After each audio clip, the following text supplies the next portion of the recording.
This is for all you everyday folks out there at the town hall meetings. We love you. I went down to take a look around at the town hall meeting one day. I saw a lady there who had gray hair stand up and have a thing or two to say. She told her congressman that she didn't understand why the country was heading for a wreck. Seems the government solution is to burn the Constitution and to put her grandchildren into debt. I know the government is taking my retirement to pay back the red Chinese. And now they want to try to tell me when to die with the cash for a clunker subsidy. The cash for a clunker subsidy. Politicians playing games, you ought to be ashamed that our government is finally come to this. If the founding fathers saw what has happened to the law, you better believe they would be pissed. So, Mr. Politician, you better pay attention to this little old lady standing here. I'm taking up a seat in this town hall meeting, and I'm not going anywhere. I won't be silent, I won't be violent, I got my blood pressure pills. So would you dare take a moment before you vote on it and read that documentation? Read that documentation. All across America, from sea to shining sea. Us little old ladies at town hall meetings are fighting for liberty. Fighting for liberty. Well, the very next day, the media would say there were right-wing Nazis everywhere. And no one once categorized, probably dangerous, should have been thrown out of there. Well, I don't care what they declare, it seems pretty clear to me. That little old lady that they labeled as a crazy was fighting for my liver. You need to come up with answers that serve the greatest good for the greatest number of people without causing problems for others. The point being that the answers are not simple. They are complex. There are at least 13 different points. And if you'll let me get through this, it'll make it easier for you to ask questions. We want Schiff, the congressman, not you, the congressman. Not 13 And points, that the is, congressman. the health reform bill includes the following. Go ahead. To make health care more affordable for those who have lost their jobs. To provide children with coverage. To computerize medical records. To intervene and to focus on prevention and wellness, not only because of the need, but because of the long-term potential for savings. To provide choice, to control fraud, to try to stimulate competition, and reduce the cost of prescription and over-the-counter medicines. Now this alone, this list, covers a myriad of needs, and in each case, the answers are not simple. So let's focus a little bit on that. Rather than my presenting questions to the panel, I am going to begin with your questions. As I told you before, we are going to alternate between the written questions, and I assure you there are quite a few of them up here, and your questions. Get to it. The first question. Government, would you like me to name and location? No, get to it, for God's sake. Out of respect for all of you, some of you may not want your names read, so I will just tell you the location. This comes from Glendale. Government is already running Medicare and the post office and losing money. Why do you think adding 45 million more insured will help us save money? I think we can begin with the Congressman.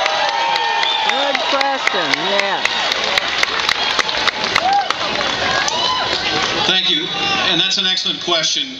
I think there are really two costs that we have to be concerned about in any healthcare reform.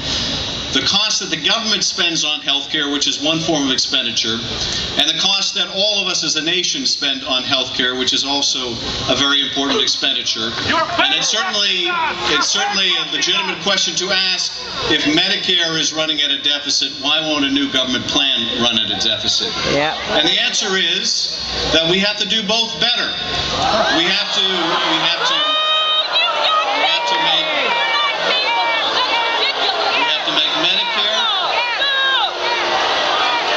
make Medicare more cost effective. And we have to ensure that a public option pays for itself. And in fact, in the legislation before the Congress, and this was very important to the President, it's very important to me as well, we required that the public option be self-sustaining, that it be paid for with the premiums into the public option system. And I want to say one other thing. We have seen, and I think this is driving some of the opposition to the public option, that when you have competition with an efficient public option, it forces the private insurers to do better. So whether you're one of the millions of people without insurance who decide to go for a public option, or whether you're someone who has private insurance they can't afford and decides to go to a public option, the mere fact of a public option will drive down the costs for everyone else. And this... I had to get to page 16 of the bill to read that if my health plan changes, or if I wish to switch to another health plan, I cannot do it. I will be forced onto the government plan. How can you defend? All right, let me try to paraphrase your question. If you tell me if this, no, everybody can't hear it. I want everybody to hear it. You're 6 months pregnant, you said? 7 months pregnant, and you want to be able to keep your insurance.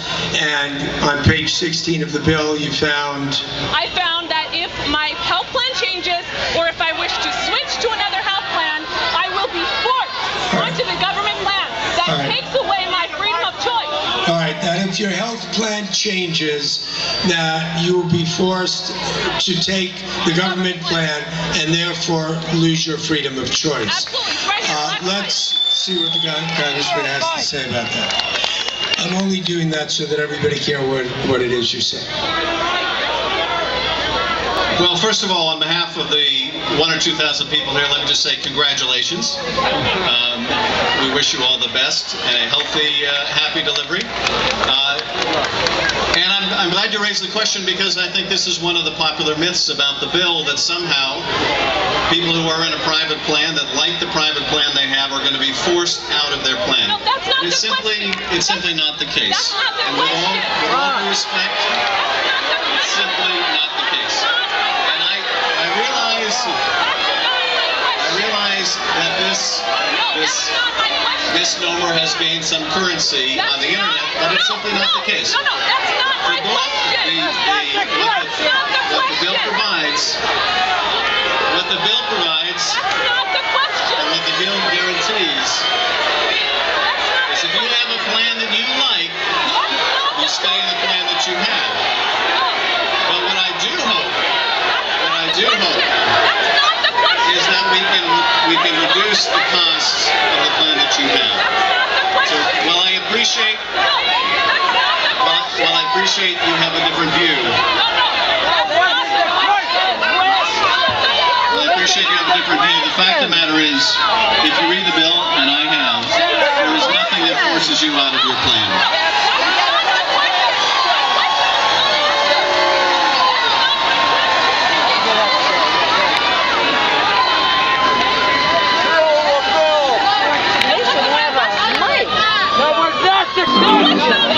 Jerry Flanagan wants to add something to that. One quick clarification. The bill does require all Americans to have coverage, but it doesn't require you to change. So if you like what you got, you can keep it. If you don't have it, then you can get it now, but there's no requirement for changing your plan. That's not the question.